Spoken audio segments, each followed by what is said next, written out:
Hi everybody, I'm Allison Murray-Nickel of My Child Is. Thanks for joining my Facebook Live today.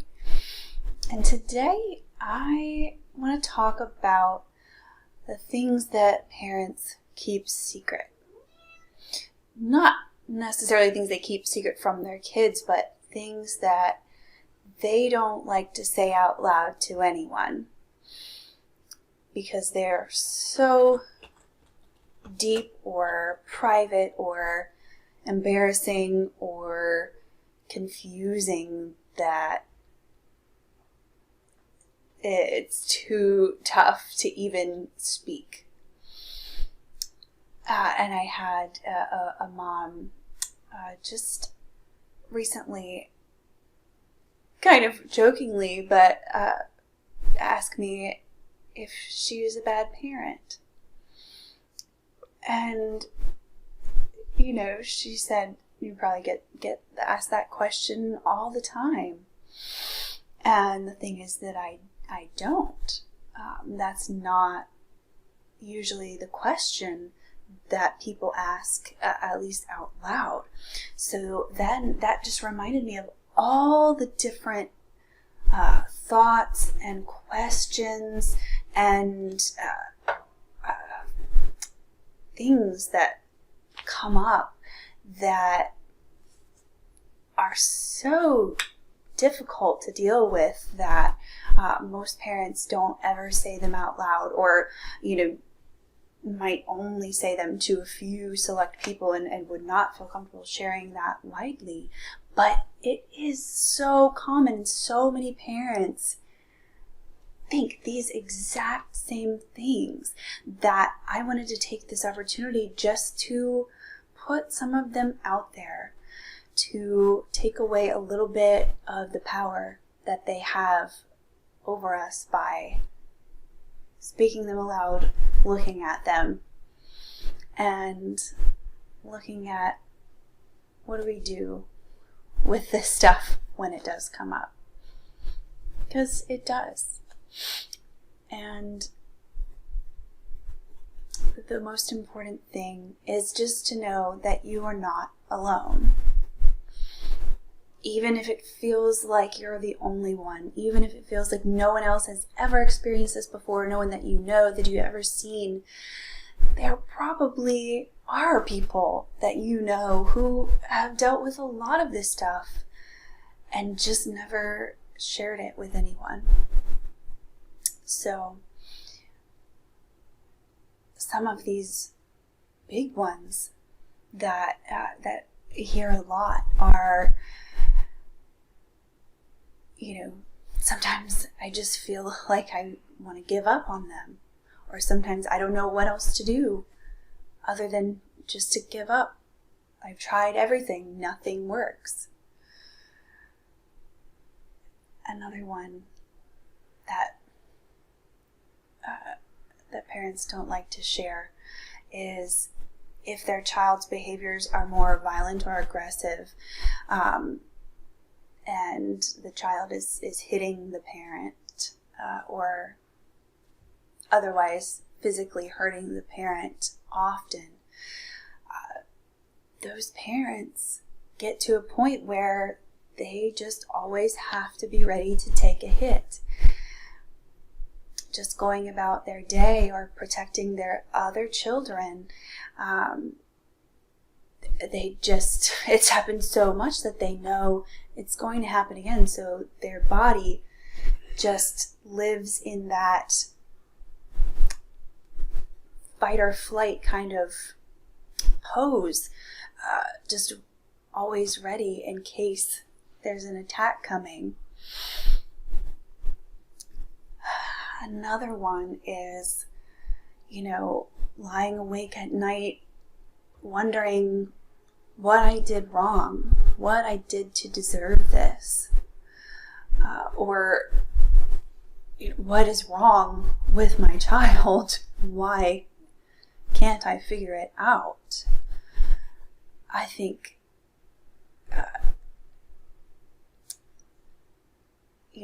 things come up with being a parent that that thought can come up for any parent, with any child, no matter what their behaviors look like.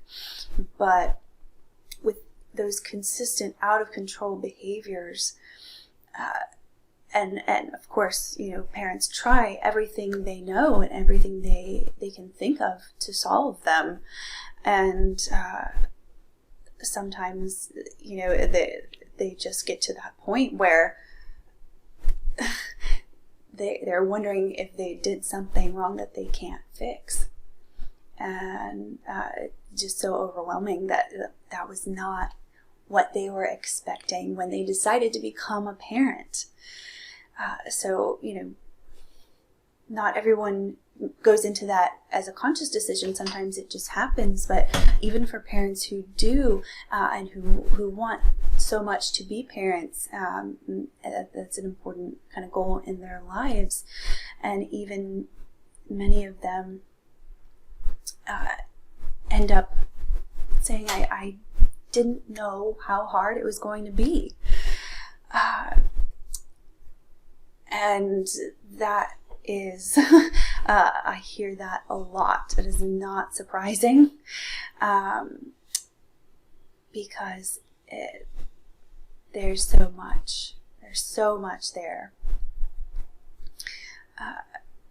And sometimes then when there are, those out of control behaviors that get so overwhelming from just the repetition and never feeling like you can have a break, for parents, sometimes that is so frustrating and angering, and are just those kind of repeated constant interruptions that you feel like you can't get away, you can't escape, so sometimes those impulsive thoughts come up,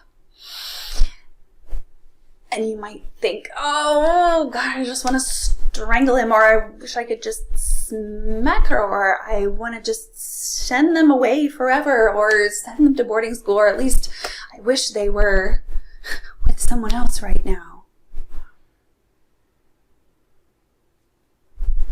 Those words might even be hard to hear. They were hard for me to say. Because those actions are not actions that we're really considering taking. It's just from that strong emotion, and then the thought comes out of that. And that starts to bring guilt for even imagining that. Even imagining striking or hurting your child, or not wanting your child to be with you. And another one that I have heard is, if the violent or aggressive behaviors are so intense or so extreme that that parent is always prepared to take a hit, then they may start wondering and being concerned and worrying that their child may seriously injure them, or even possibly might end their life. At some point, there are some parents who get to the point of thinking about that, and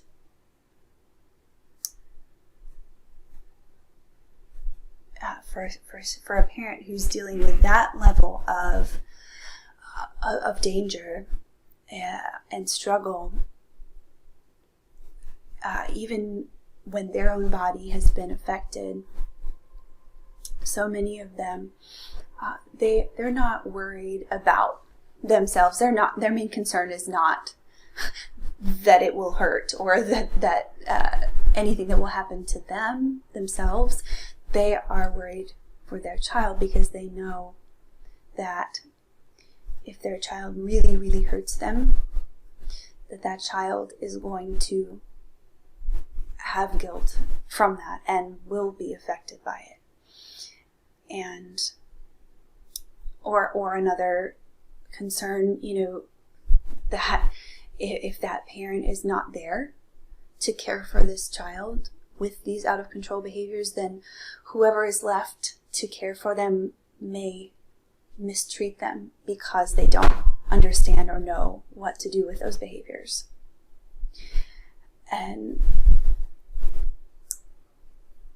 this is absolutely tragic stuff that we're talking about here, but it is the reality for some families, and so they deserve to have their voices heard just as every parent does, and to have support in dealing with this stuff, no matter kind of where it falls, and how extreme or intense it is.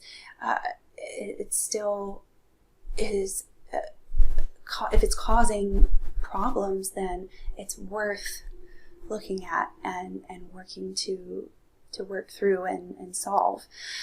And so again, the most important thing is to know that you're not alone, that having these kind of thoughts come up is totally normal. It's completely natural. It's just part of how our brains work. And that happens when we have heightened emotions. So when something causes an emotion to come up and affects us emotionally and gets us into that heightened state with an intense emotion, then your brain tries to come up with thoughts that match that big emotion. And so the trick is at that point to be able to distinguish, and this is the most difficult thing, between what is a real concern and what is just an emotional impulse. So some of the thoughts that will come up in this area, there are some truths behind them. There are some real concerns that they are that your brain is trying to alert you to and say, pay attention to this. This is important. You need to do something about this. So we can't just dismiss any intense or scary or sad or angering thought. But some of them, because some of them are real concerns, but then also some are just the result of this emotional impulse.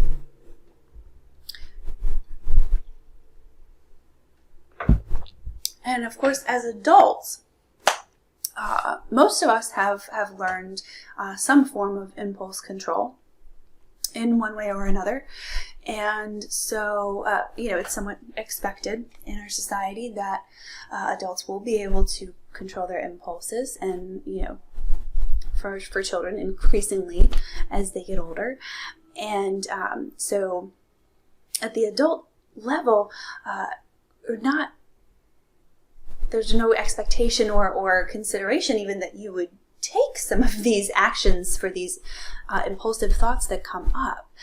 So there's no danger that those thoughts are going to lead you to take those hurtful actions most of the time. Now, it absolutely can happen that when those emotions get heightened and you have that strong emotional reaction consistently over time, it can kind of wear down your emotional stability. And sometimes, again, for some of those thoughts, you might have a reaction. You might, go a little farther than you intended to.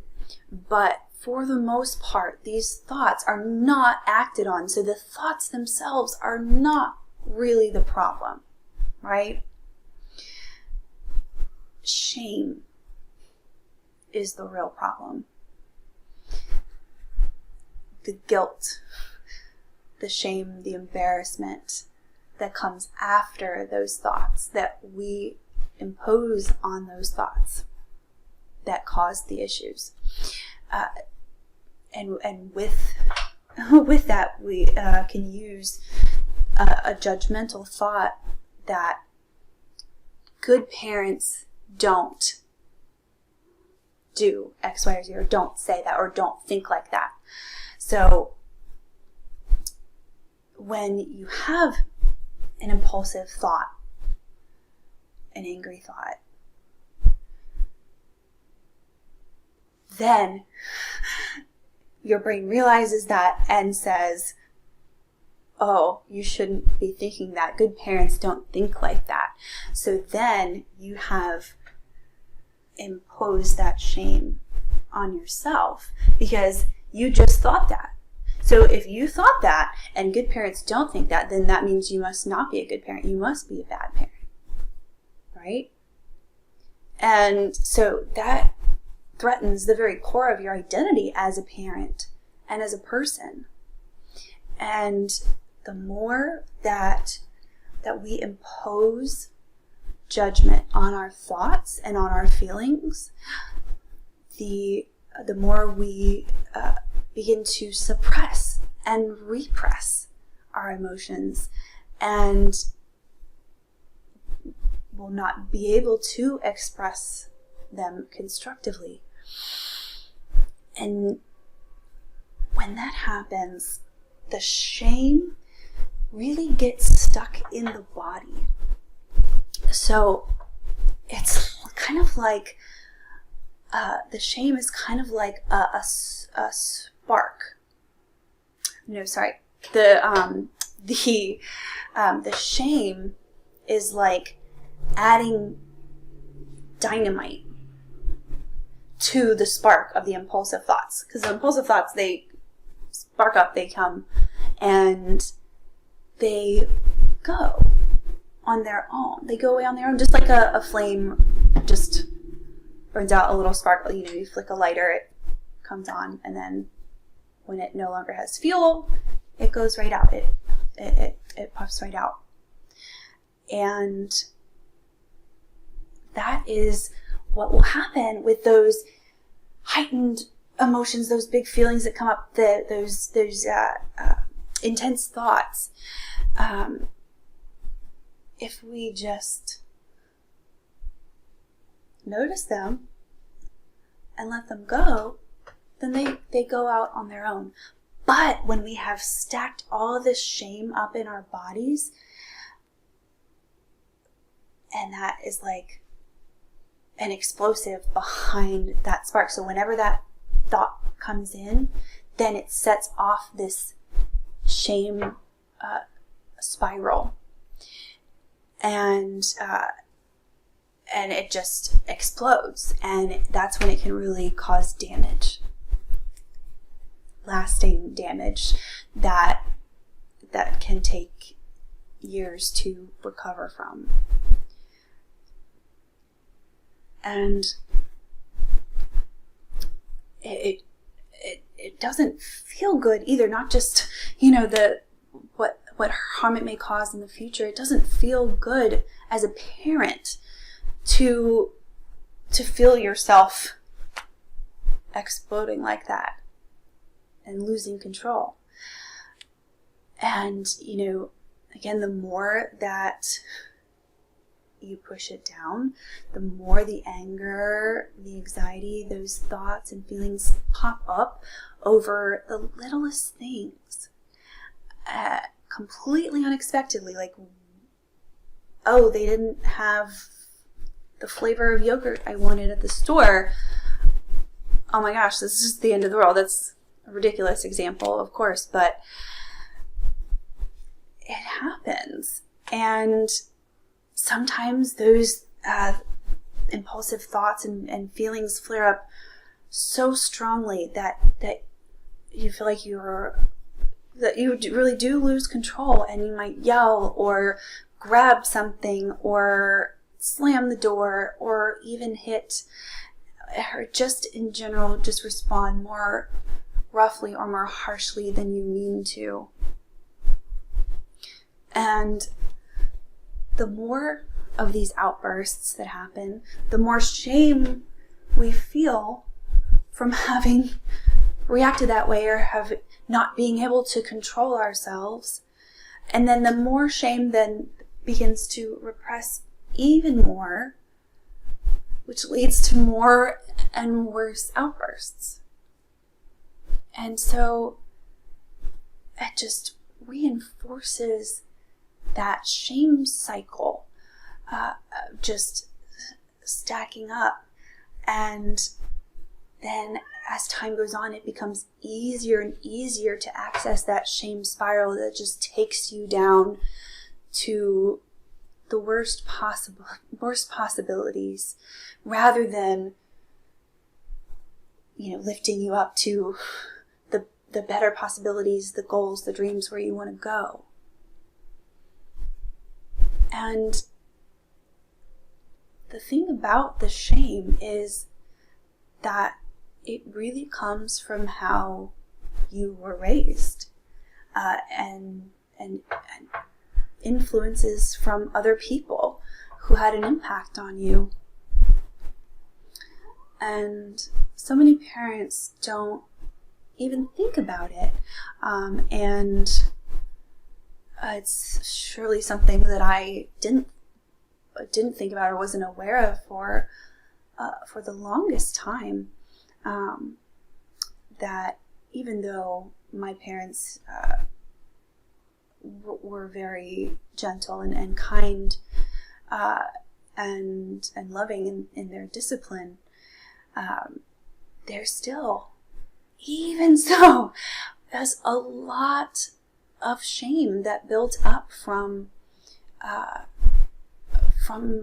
just, mostly others that would respond in that impulsive, emotional way in that state. So, from other experiences in my life. And so, so many parents have so much of that from their history, and it's not passed on intentionally. It's done with positive intentions, but we know so much more now about how that works, and what it does in the brain and in the body, and how that shows up in people's lives. So when a parent responds to a child from a place of anger, from a place of fear, from a place of shame, that interaction transfers all of those things from the parent to the child. The shame, the anger, and the fear. And that is a huge weight for a small child to carry. And again, that can stack up over time, but for a 3, 4, and 5-year-old, it's a heavy burden. And then the more of those emotions that get passed on to the kids, the more their outbursts increase and intensify. And it can even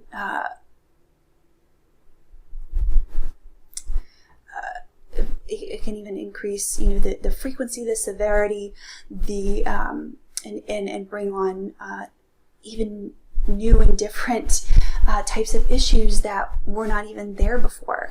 So it can escalate the type and the level of challenging behaviors and out of control behaviors that a child is showing.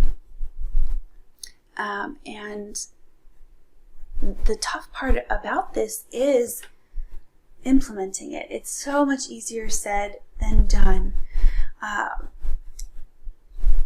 because, you know, some of you are probably already aware of some of this, but again, it's so hard to even talk about, let alone to do it. So it's not that easy to say even, and even more difficult to apply.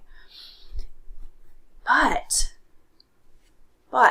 if all of this stuff is true about parents and how they can work to regulate their strong emotions and their intense thoughts, and to be able to make conscious choices about their parenting and take constructive actions that are actually moving your child along the path towards their goals, towards your goals for them, towards success, towards being able to thrive in school, with their friends, in other places in the community, just being able to get along better, or to be happier, or to engage more, or whatever it might be. Being able to, again, step back and avoid being sucked into the shame spiral when these thoughts come up. And knowing what to say next in your mind to counteract them. And then, again, being able to calm yourself and make a choice about what action to take based on knowing what's most important, what your priorities and values are, and having all of those things be in alignment with your goals and seeing your child thrive, so that again you're moving them along the trajectory that you want to see for them to reach your dreams for them. And so if it takes that much, and it's that important for parents to be able to do this, what about your child? What do you think this says about why they act impulsively sometimes? And or maybe why they are doing things that they know they're not supposed to do, or are against the rules, or whatever the case may be.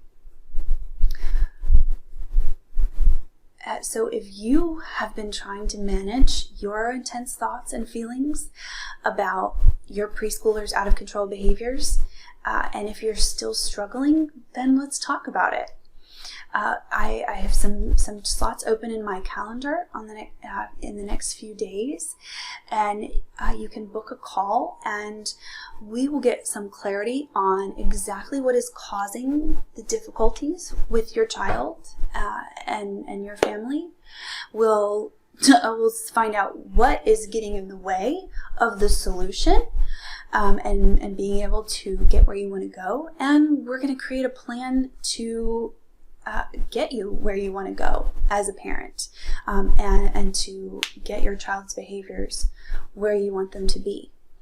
So you can book a session by going to parentingpreschoolers.help/apply, or there's should be a link you can click as well to get to my calendar and find a time that'll work for you. And I look forward to talking with you soon. Thanks, everybody.